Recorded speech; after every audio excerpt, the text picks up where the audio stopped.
Cut to mid-30s. Tinder was new. I got on Tinder. I have all these dating advice things. I have like this, I don't know, it's like 35 hours of this goal, this whole life-changing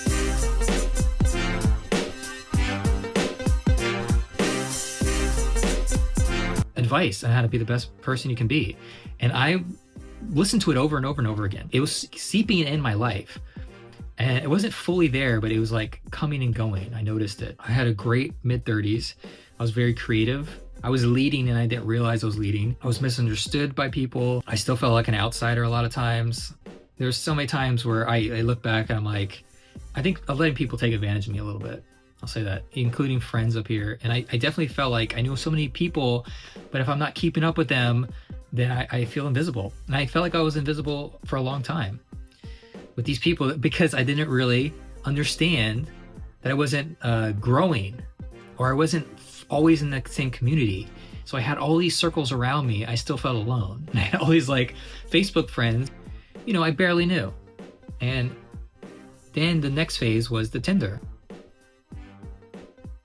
I started dating and I kept changing my profile until all of a sudden I was getting a lot of matches. And then I was working on first lines to say, and all of a sudden I honed it in, and I was going on dates and I was learning what I liked and I didn't like.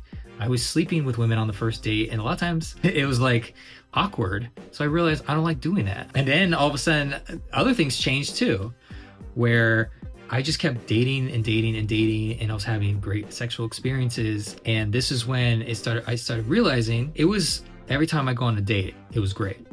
And sometimes they'd be short-term partners, sometimes a little longer. The other good part was if they met someone else that they liked better than me, we ended it admirably. And I feel like we both left better than we met. I've had women give me the best compliments. I don't think anybody would believe me if I even told you the compliments, to be honest. Women would tell me stories. Friends who are women, people I dated, everything. They'd all tell me the exact same story. And the story is, I talked to this guy for a couple times, and then he texted me something sexual and I didn't like it, and I said something back nicely, and then the men would blow up on me or call me names or call me fat or call me or I'm not talking about just one friend. I'm talking about all my women friends have stories like this. But they'll say in bed, he's not even like paying attention. Like I told him what I liked and then he just like act like a baby. He just seems like he just wants to have sex and he doesn't even like look at me or like me. He's a bad kisser. Why am I'm not special. What's the difference between me and all these other men? A lot of things. One, I chose to be vulnerable. I choose to open up and be vulnerable with people when I go on dates. I'm just gonna be honest and vulnerable, and I hope they like me, and if they don't, they don't. I am curious about people. I listen. I'm actually listening. Because not to get anything, but because I like people and it's interesting to me. I'm attentive. I'm listening to everything about someone. If someone tells me I like this and there's a way I can do that, I want to do it because they like it. I am present when I'm with women. I slow it down. I'm there with them. That's the difference. And the thing is, I think the majority of men, especially the ones that are struggling or have low self-esteem, or they wonder what's wrong with them or this and that, they can't get a woman, or like I'm useless, or I'm this, like all these men or all these ones that are throwing tantrums and they act like it's the woman's fault, or this is why, like, see, every woman's like this. I cannot sit by and let this keep happening because I know there's other men like me.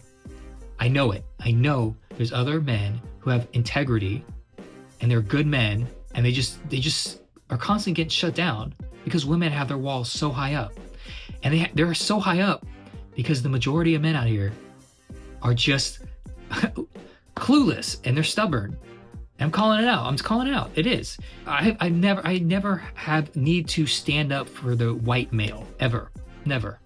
I jump into a woman's head and I can imagine what it would be like if I'm overwhelmed with a bunch of guys filling up my inbox with hey, hi, hey, or just saying something so stupid. Then now you're filtering out people.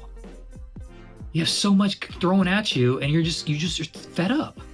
You're fed up. I have to help men not be that person. And it's very easy. It's very easy not to be that guy.